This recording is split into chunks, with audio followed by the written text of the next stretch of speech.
Alright, we are more than halfway into the Seth only run of Fire Emblem Sacred Stones, and we continue on to Chapter 13.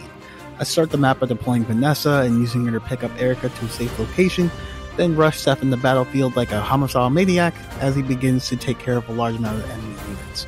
I actually made a small mistake and put Vanessa in range of an enemy ballista, and now I'm forced to rescue Erica with Seth to continue playing the chapter. This stops me from being able to recruit Cormag as our last fire for the run, as well as Amelia for her speed wing, which becomes a big problem as we continue to the run.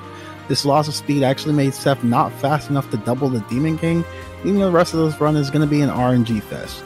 But there aren't many enemies that can hurt Seth in this chapter, so it's relatively easy, and on top of that, this is a survive chapter, so after waiting a few turns, we can move on to chapter 14.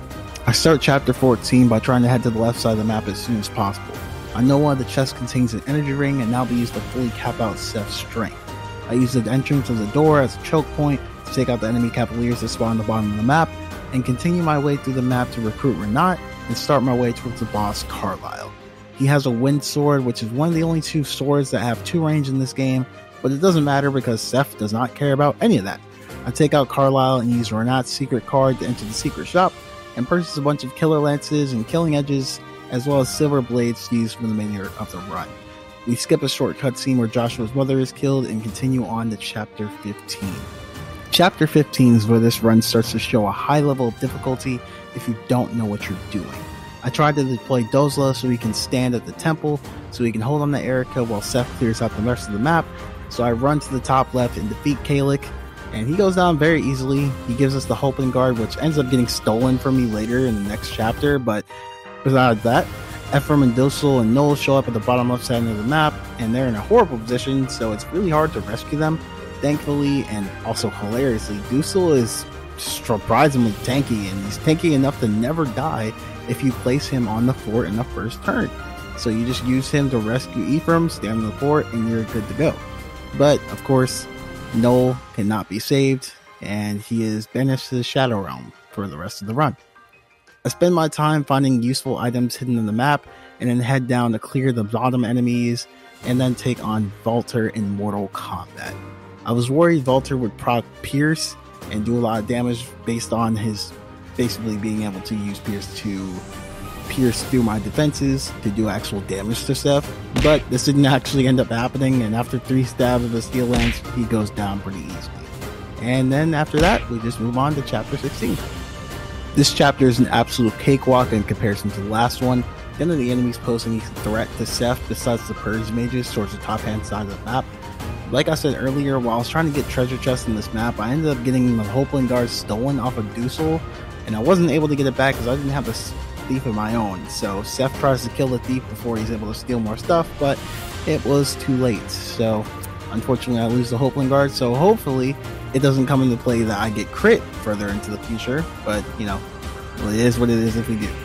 I'm able to clear out the rest of the map before I fight Orson, and find out that Orson actually has a customized dialogue with Seth.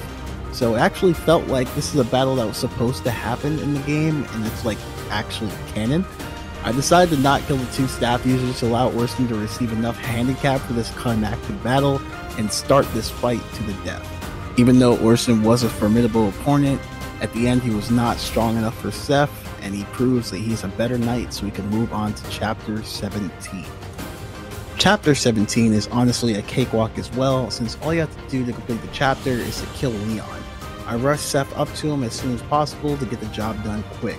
I thought the enemy druids might give Seth some trouble since his resistance is pretty low, but they actually went down super easy, so all that was left was to take down Leon. So I hit him with a nice crit with a killer lance, and just one last hit, he went down without any more issues. I wish I could say this chapter was a prerequisite to making chapter 18 also easy, but I would be completely wrong. This chapter was absolute hell. I think I ended up dying about 10 times or so on this chapter alone due to multiple reasons. One, Seth's resistance is low, so that means that anytime Gorgons hit him, he dies in about 3 hits. And there are Gorgons that have moved stone, which automatically means Seth is dying that round.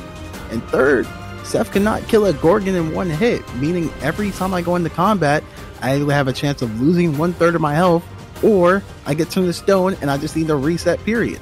This was a true RNG fest, and it took time to complete, and honestly made this run way harder than I ever wanted it to be. So we ended up getting through after many attempts, and end up losing Decel based on a short misplay. But we were able to do it and move our way on to Chapter 19. Chapter 19 is actually pretty easy since it's another survival chapter. I actually lost footage of this chapter and did not feel like going back to the B timeline to do it again. So long story short, I get the Cheng and Erica to the top left area of the map so I can use as a choke point. I use Dozla and Cyrene as human meat shields and sacrifice them for the greater good so we can camp out there in the rest of the chapter to complete it. Chapter 20 of the Seth only run is actually a strange one. I thought it was going to be easy, besides the boss of course, but keeping Erica alive has become an issue again. There are a lot of gargoyles that sneak past Seth to try to kill Erica, making it an incredibly tedious chapter to do. Even after clearing out all the enemies, Seth cannot run around the boss even with the Adoma, meaning that the final chapter is going to be even scarier. But lucky enough, I ended up getting a lucky 9% crit, so it actually didn't end up being a big issue at all. And we move on to the last chapter. We are finally here, the last chapter. Remember when I said chapter 18 was hell? I was wrong. This map is entirely based on luck. There's nothing else that is at play. Funny enough, in my first attempt, I made it to the Demon King, but since Seth was unable to double or crit the boss, there was literally no way for him to win fast enough to keep the other enemies away from killing all the lords before I was able to win. And since the devs hate you on this map, you have to replay the run from the start every time, so you have to keep fighting Leon until you get the win to fight the Demon King again. So I decided I need to change my strategy. Maybe the meat shield idea from chapter 19 it could work. So it might be able to push me towards a win. I just need a good enough RNG for Seth to dodge the Demon King at least 3 times with that 70 hit percent chance.